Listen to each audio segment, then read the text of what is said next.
Welcome to another installment of Kang Tales, and today I want to talk about how I started powerlifting. Back in 2002, I was doing general weight training such as dumbbell press, dumbbell rows, and curls. So that was with the free weights. However, it wasn't until 2004, after I started at the University of Illinois, that I started powerlifting. So let me explain how that all started. I had a class with a future teammate of mine. He was an incredible bench presser, so he ultimately ended up pressing 518 pounds in the 165 pound weight class, which is incredible. But anyways, so we had the same class, and I guess at the start of the class we had a lot of introductions. So, you know, who are you, what's your name, what do you do as a hobby? And this guy said, oh, powerlifting. And then, you know, I kind of smirked, just like, oh, you know, who the hell is this guy? You know, he's like this really short, stubby guy. It's like, you know, what the hell? But I eventually met with him at the gym. Also, the coach was there.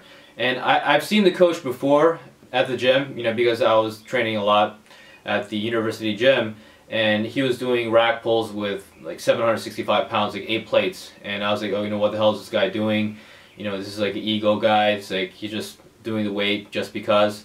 But anyways, I met up with my classmate and my coach, and they were trying to recruit people for the team. And for the team, we need to populate all the weight classes. And at that time, you know, I was playing 4 to 5 hours basketball per day. I was around 125 pounds. So they're like, oh, you know, why don't you join the team? We need someone to fill the lighter weight class. So I believe around April of 2004, I did my first deadlift session, and my very first deadlift session I only did 225 pounds, so I've come a long way, but again, it's taken a long time. So from 2004, when I started to do the deadlift, the very first time I touched the bar, again with not much lower body training, I did 225 pounds.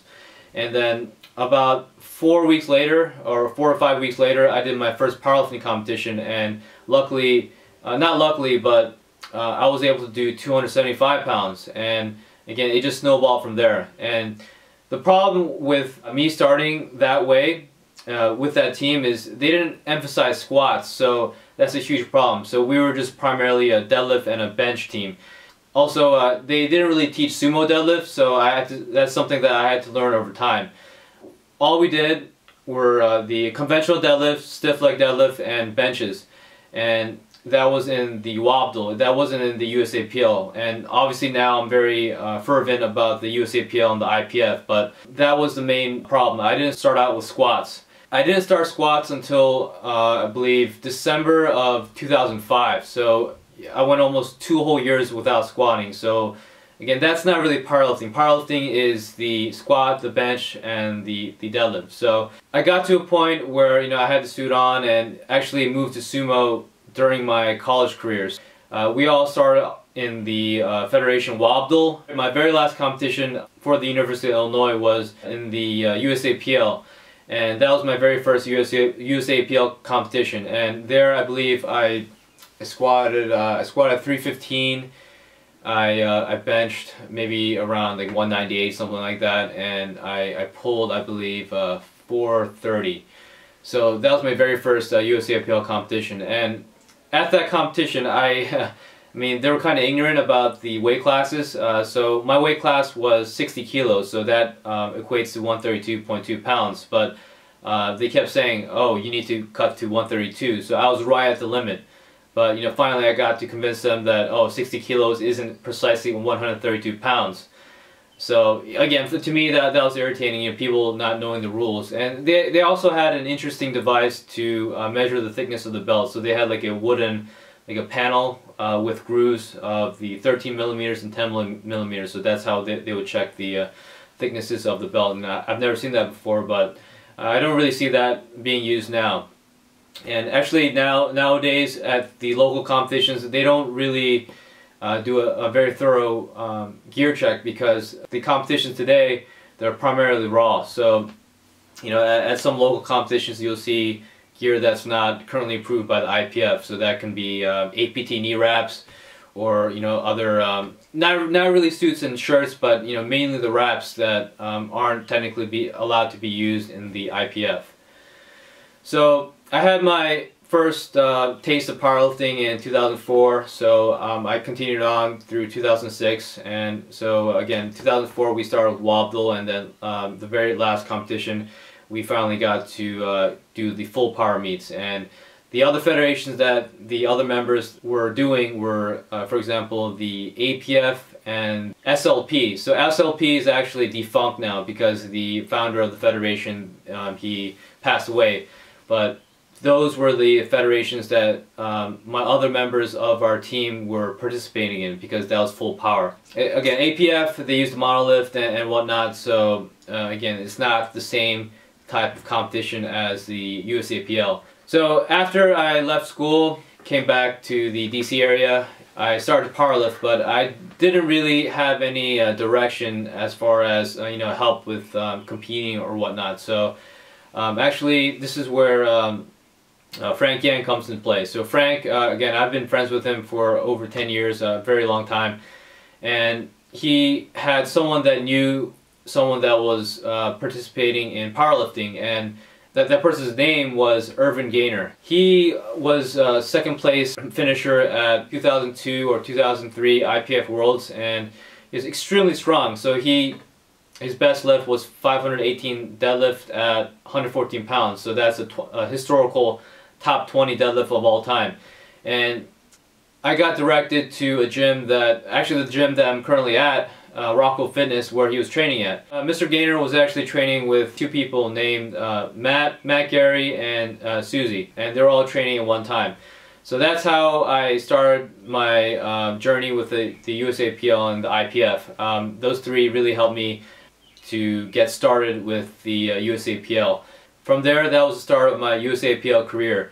In 2006, I participated at the Maryland State. I was 145.5 pounds, so I went up a weight class from 132 during that same year, and that's when it all started. I gradually, gained a lot more information, and I, increased my training load, my frequency, and whatnot. And in 2013, I got to IPF Open Worlds. So not many people can say that, and to me, that's more meaningful, I guess, to other people, because when I started powerlifting, I had no idea that I would get this far, or I would, lift this much, because I really was one of the weakest members on my collegiate team, Illini Powerlifting. As of today, I was the only person that made the IPF Open Worlds. So I think that, to me, is a very huge, a really big accomplishment. When I told the head coach of the team, Robert Keller, he's also the IPF technical secretary. When he told me that I was on the team, I told him, "Oh, this is the best day of my life." And he wished that the other members of the team had as much enthusiasm as me, because I had no idea that I would reach this type of level. It really was one of the best days of my life when he notified me. And I did know beforehand, before he actually gave me the call, because I'm also friends with Malik Durstein, and he was actually the #2 alternate on the team. And he stated that he wouldn't be going to Worlds, so I was most likely going to be participating at the IPF Open Worlds in Norway. So I already knew ahead of time, but to get the actual confirmation of going to Worlds, it was really extremely meaningful to me. And now my goal is to get back on the team, and I know it'll happen just as long as I keep plugging away at national, but at the same time I'm getting stronger, so I really have a strong belief that I'll make the team again. The moral of the story is, you never know what you're going to accomplish if you put a lot of hard work into it and have really good consistency with it. I would say 90% of my collegiate teammates, they all quit. Again, life gets in the way and powerlifting isn't a priority. However, if you really want something bad and you work really hard at it for many number of years, then good things will happen.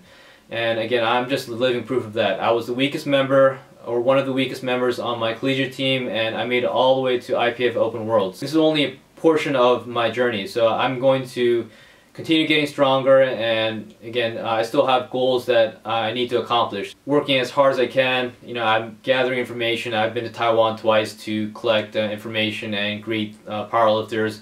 I have a lot of friends all over the world. You know, there's a whole pool of information, and you know, you can have good camaraderie with all these lifters across the world. So again, just to recap, the point of the story is you may not be where you want to be today, but if you work really hard over many number of years and you really remain consistent with it and have the belief that you'll become something one day, then you'll accomplish it. So that's it, guys, and stay tuned for next week.